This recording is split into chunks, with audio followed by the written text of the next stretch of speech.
Hello,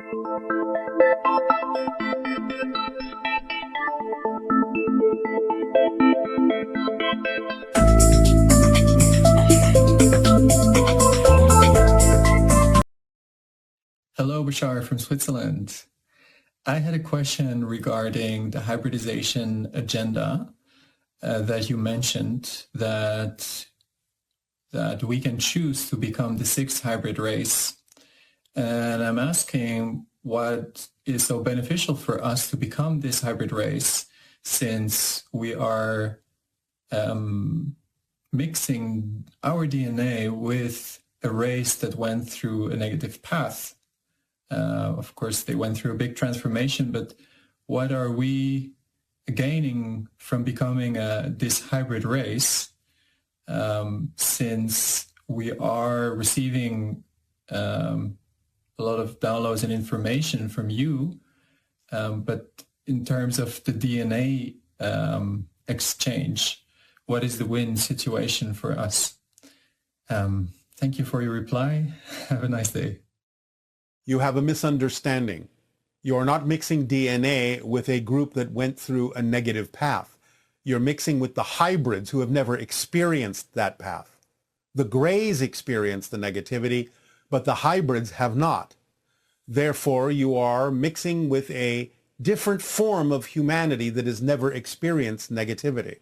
That is what helps you uplift. That is what raises your vibration, is taking advantage of the information and perspectives of a group of beings that are a different form of human, that have only experienced the idea of positive vibrations that move you forward in your evolutionary path to becoming the sixth hybrid race, which is simply another way of saying that you are functioning fully, more fully as human beings, which most of you actually aren't yet fully human. Hello, Bashar and everyone. Good day, good day. I had a dream that I'd like to get your insight on. All right. I was traveling to and moving into an abandoned southwestern home. I went to the kitchen and opened up a rectangular door about 3 foot long, and there was a diminutive alien skeleton in it that was glowing orange, had an orange metallic tunic, Native American beads, a feather headdress with red, white, blue, yellow, orange feathers that were mottled. It certainly wasn't of this world. I opened the oven and another skeleton was in flames, but I don't think it was being consumed. This felt like a very deeply sacred and spiritual experience that I felt honored to be a part of. And it's just kind of baffled me. It just impacted me so much. Do you have any thoughts or comments? Yes. What you experience to some degree is a recognition and a perception of the interaction between some ancient extraterrestrial beings and the indigenous tribes of your Southwest in the past. Many indigenous tribes, many indigenous peoples on your planet have had contact with extraterrestrial and extra-dimensional beings for hundreds, if not thousands of years. The irony is that while many people on your planet are waiting for open contact, many indigenous peoples have had open contact for quite a long time. It's just that in their cultures, they don't necessarily share that readily with other cultures who don't know that's going on.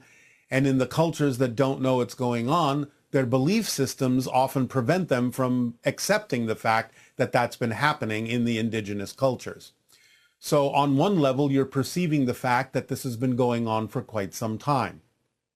You're picking up on some very ancient vibrations, ancient encounters, represented by the blending of those ET forms with ancient Atlantean and Aztecan kinds of regalia that they are wearing, which represents the idea of the blending and the interactions and connections between the two, and how many ancient indigenous peoples are actually the ancestors of some of those extraterrestrial beings. The idea of the being on fire in the oven is a representation of the kind of power and energy that they bring with them in coming from one dimension, one reality, to another. You are perceiving a connection between your physical reality and a different reality being expressed to you in those symbolic forms with connections to these ancient extraterrestrial consciousnesses. Does that help you? Yes, wow, that's so powerful. Thank you. Yes. In December of 2010, I woke up and received a download, and it was elements of this incredible story, an iconic mythical figure of modern times that has a connection with Atlantis. And I could see this story being like a combination of the magic of Harry Potter with the intrigue of the Da Vinci Code and an epic tale of Lord of the Rings. I could see the story being shared to share spiritual concepts in an entertaining way. I've spent years researching Atlantis, the Tuatha De Danann, High Brazil, ancient civilizations, megalithic cultures, and I'm just stuck. I've not been able to write. I'm a good writer, but I write usually like marketing materials. Fiction and character development, I'm just having a hard time. But my research has led me to you. And I'm just wanting to know, maybe is my purpose to the journey to be here, or am I to write this? I'm stuck. I don't know what to do. All right, you can write it, but are you familiar with the idea of story structure? Well, no, not really. All right. So it might be of assistance to you to investigate the concept of story structure, because in the telling of any tale, in the telling of any story, it is highly critical, highly important to make sure you are following story structure, because story structure is built into the psyche of humanity. And if you tell a story with the salient points, the salient, shall we say, beats of a story structure that are built into your psyche, then people will remember the story. It will feel authentic. If you miss any of those beats, it won't feel authentic. It won't resonate. This is why stories last for thousands of years, because if the pattern is followed of story structure, it resonates with that structure in all of your psyches. So we would suggest that you investigate the idea of story structure and follow that general outline. Get used to the understanding of what kind of beats need to be in a story, how they need to be presented, when they need to be presented. Then you can loosen up the structure a little bit according to the way your intuition will drive the story forward. But following the structure in general is highly important to tell the story in the correct way. Since you don't have a framework for what story structure is, that may be where you're getting slowed down. Yeah, it was some great elements, but I just don't know how to proceed. I have a main character, but I don't have anything else. So. All right. Well, again, story structure can inform you as to what the main character needs to go through in order for it to seem relevant to your readers.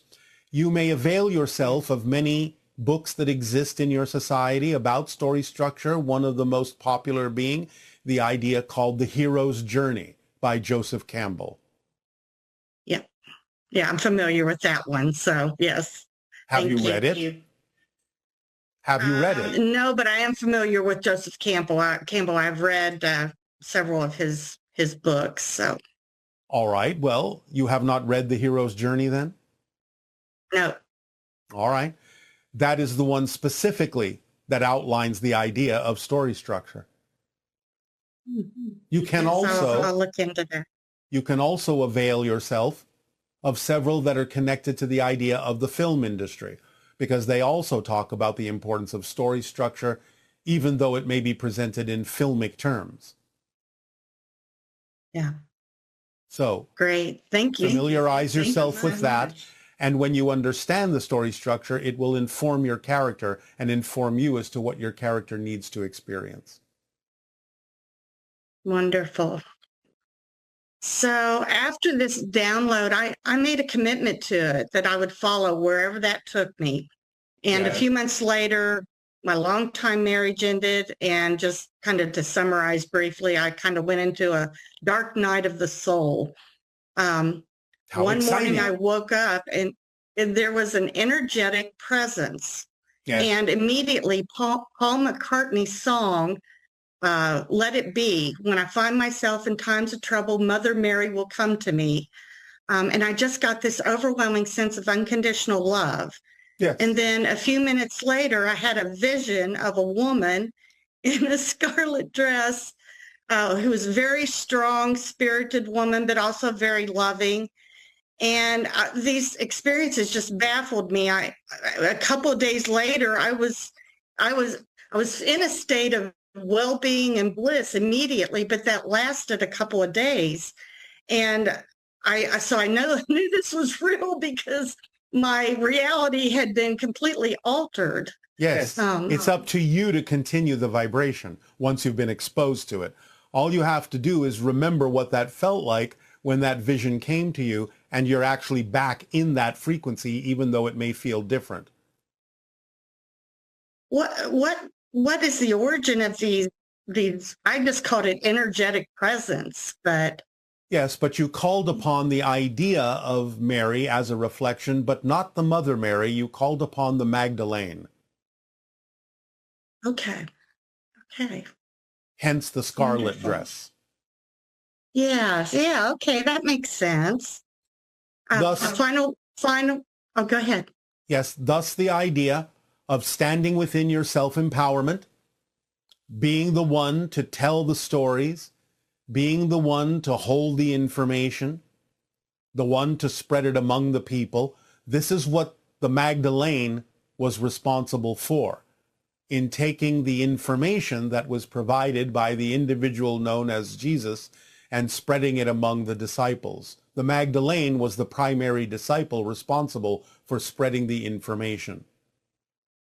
So you are calling upon her fortitude to spread the information that you need to spread. She is encouraging you to move forward with that.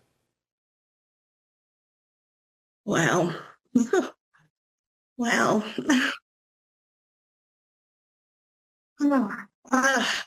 final question. Yes. So I live in an area in Southern Illinois that's nicknamed Little Egypt. Yes. We have towns named Luxor, Thebes, Karnak, Cairo. Comically, also, I live in a town that had the motto, hub of the universe. Yeah. I live in a small town. I'm not Midwest, not hub of the earth or galaxy, hub of the universe. Yes. Is this just small town egocentric thinking, or is there something to this and the Little Egypt theme? You know there is something to it, and that's why you're there. So it helps you with your connections, the connections you have made to aid and assist you in this life to move forward in your themes of exploration and your expression of your passion. So it gives you a kind of a center balance point from which you can expand yourself, from which you can express yourself.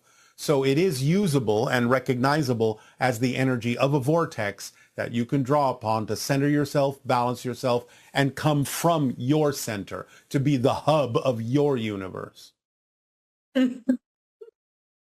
Awesome. Thank you so much, Bashar. I'm so grateful and grateful